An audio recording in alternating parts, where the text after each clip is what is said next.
Hit like now so you won't miss episode 26, a story where the resilient Tu Diep pours her heart into building dreams on the farm and at the local market, while James fights fiercely to protect what he loves. Join us on this emotional journey. A new day dawns in the quiet highlands. Early sunlight flickers through the treetops, reflecting off a car window as James opens the door, holding a small toolkit. Today he plans to visit Tu Diep's home to help fix up her farm, a place he considers a second home in his heart. But just as he reaches the garage door, his father calls him into the office. The atmosphere turns tense as his father speaks up. "Are you neglecting the entire lumber mill just for some girl?" James stays composed, but there's a hint of determination in his eyes. "I'm not neglecting anything. I just want to organize things properly. Her farm may be small, but it means a lot to me." His father disapproves. To him, Tu Diep isn't important enough for James to let emotions interfere with business. After a back-and-forth argument, James has no choice but to postpone his plan to see Diep. He heads back to the office to deal with pressing matters at the mill. Meanwhile, on a winding slope behind the village, Tu Diep treks alone with a bamboo basket on her back. She's out gathering Sabotage fruit, fresh in season, that she hopes will fetch a good price. A cool forest breeze blows, carrying the faint sweetness of ripening Sabotage. Tu Diep carefully picks each fruit, choosing those at just the right stage, placing them gently into her basket. Sweat beads on her brow, but her smile never fades. "Heck, he's gonna love these," she whispers, thinking of the little dog at home. Once her basket is full, she heads back. Reaching her yard, she takes a large winnowing basket, lines it with straw and rice husks, then places each sapodilla in it to ripen. She works diligently, quietly yet filled with hope. Though James hasn't come as promised, she isn't upset. She understands he has important things to do.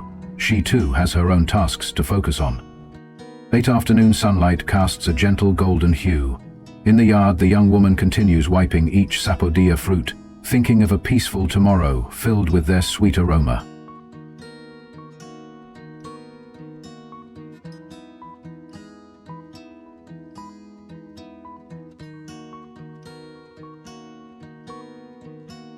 At a small cafe near the mill, James meets his younger brother, who's currently managing operations. His brother's face is tense. He stirs his orange juice absently, without taking a sip. "Something wrong?" James asks, voice low but firm. "It's serious, bro. The lumber from Beja has nails in it." The younger man sets his glass down, eyes heavy. "Our workshop saw is completely busted. We're looking at over 30 billion dong in damages, and one worker was injured by a flying nail shard." James freezes. He clenches his fist, the veins on his forehead tensing. "Did we inspect that shipment before using it?" "Yes, but they deliberately hid nails inside pieces of lumber that had only been given a basic check. I suspect John is behind this." James frowns. He knows John, his father's sworn rival, would do anything for revenge. Lately, John has been attacking the company indirectly, through rumors and the media. But this time, he's taken real action. "All right, call the lawyer, gather evidence, and from now on cut all ties with Beja. If they want to play dirty, we'll play by the law." A morning rain has cleared, leaving the yard at Tu Diep's farm damp and muddy. She's busy mixing mortar, getting ready to pour concrete in front of her house. Suddenly, the sound of a car engine echoes. James steps out, his dress shirt replaced by a black workout tee, carrying brand new tools. "I thought you were busy at the company today," Tu Diep asks, surprised. James offers a small smile, his breath still cold from the long drive. "Company business is done for now. I promised I'd be here, and come rain or shine, I keep my word." Without further explanation, he rolls up his sleeves and gets to work. But the moment he starts mixing, mortar splatters everywhere. "What are you doing?" Diep laughs. "I only know the theory from watching online. Guess I'm not that good at it yet." Though clumsy, he keeps trying. His shoes get caked in mud, his clothes stained with cement, yet his focus never wavers. As for Diep, she wipes her sweat, occasionally sneaking glances at James, her gaze a mix of compassion, admiration, and a gentle warmth that slowly grows in her heart. Evening sets in. Under the fading daylight, these two souls, one used to boardrooms and high-rise offices, the other accustomed to bamboo baskets and sun-scorched fields, work, side by side, mixing mortar, laying foundations, building something stronger than concrete, a shared future.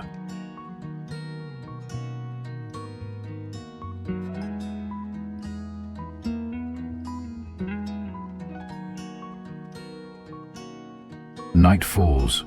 Strings of small lights draped along the row of areca palms in Tu Diep's yard twinkle, reflecting off patches of fresh cement.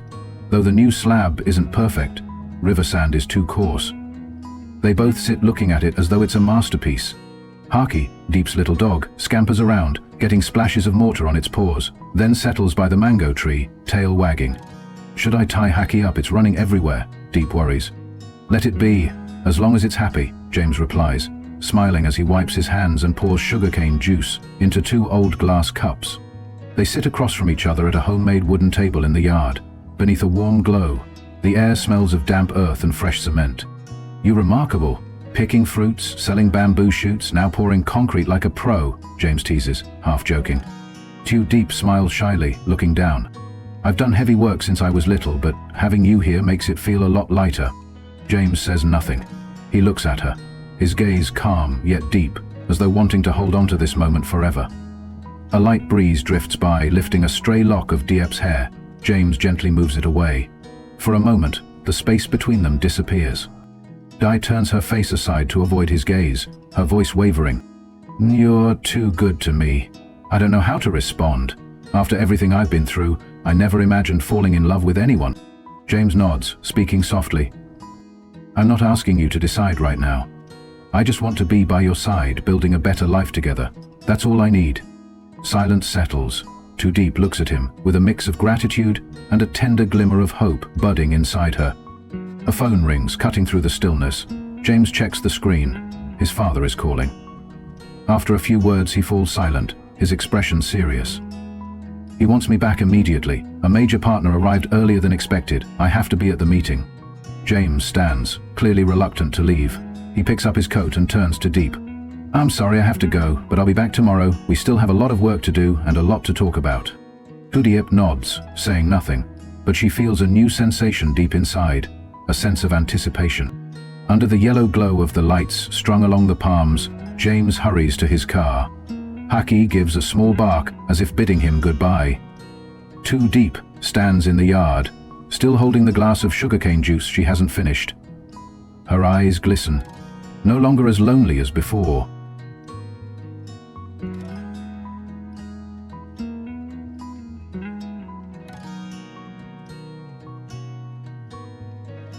Early the next morning, before the sun has fully risen, James and Tuan arrive at the lumber intermediary's yard. Stacks of round logs, still covered in morning dew, lie in rows like silent giants among the mountains. Tuan checks each log, each joint. They question the warehouse manager about the loading and unloading process. Nothing seems suspicious. These folks have done business with our family for 10 years without any issues. The wood here is always inspected before shipping. If there were nails, it definitely wasn't from here, Tuan concludes. James nods, eyes heavy. The two exchange looks, suspecting one possibility. The nails were planted during transport. They immediately review the transport schedules, narrowing down to 3 drivers, Min, Son, and Duong. Of the 3, Son, usually energetic, suddenly took sick leave just when the incident happened. This makes James suspicious. We need the dashcam footage from these 3 trucks, James says.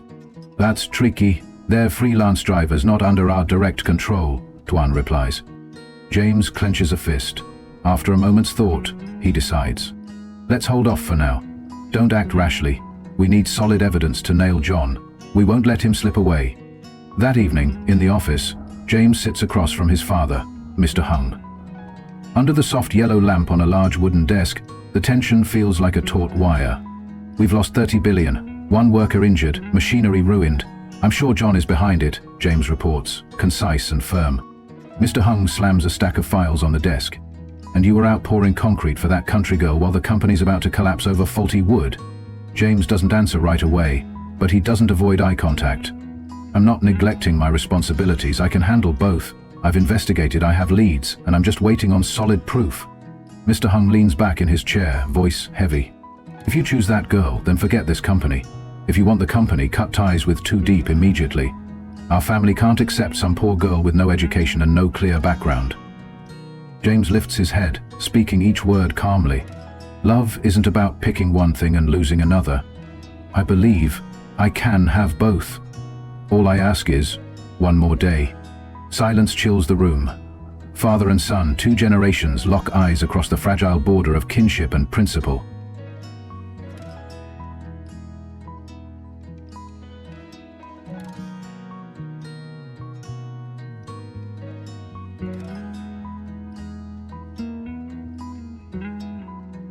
After a busy morning at the market, Tu Diep returns home with an empty basket and a few small bills in her pocket. Without resting, she continues her unfinished task, building a small bathroom at the back of her yard, so that when it rains, the mud won't track inside, so that there's always a clean place, even in bad weather. Under her skillful hands, half the floor tiles are already laid. Suddenly the wind picks up, the sky darkens in moments, strong gusts whistle through the bamboo, and Tu Diep jumps up calling out, "Haki, Haki, where are you?" She rushes around the yard until she finds the dog huddling under the eaves. Scooping Haki into her arms, she sits before a warm wood stove, stroking its back and murmuring as though to herself, "I wish you could understand how grown-ups think."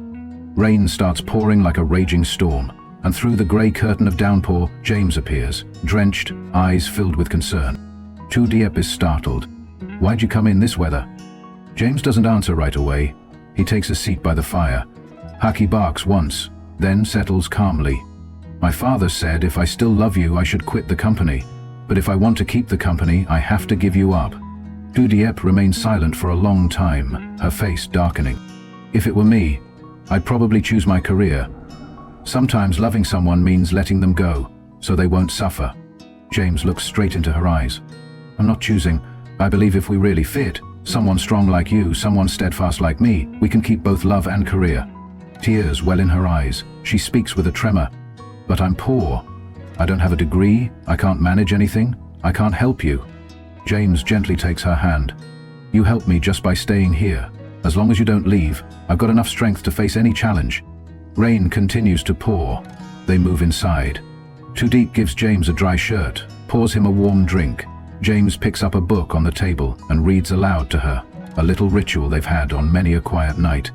His voice drifts softly amid the rain and the warm glow of the lamp, blending with Tu Diep's calm breathing as she dozes off on James's shoulder. A faint smile lingers at the corner of her lips.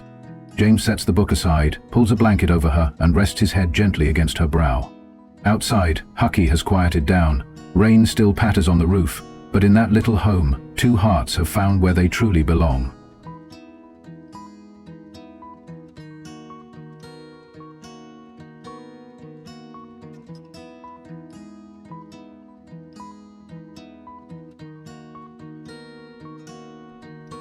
Chú chó đang bẫy đuôi bên chân cô và mỉm cười yếu ớt. Haki, bạn đã đói chưa? Cô hỏi giọng dịu nhẹ nhàng như nói với một người bạn thân thiết. Cô lấy chút thức ăn căn bếp nhỏ xuống, đặt xuống quan sát Haki. Anh ngấu nghiến với đôi mắt long lanh nhìn chú chó. Cô cảm thấy lòng nhẹ nhõm hơn một chút, nhưng nỗi dây dứt về giam vẫn không ngừng gõ cửa tâm hồn cô. Mình đã từ chối anh ấy, nhưng tại sao là mình đại đau như thế này?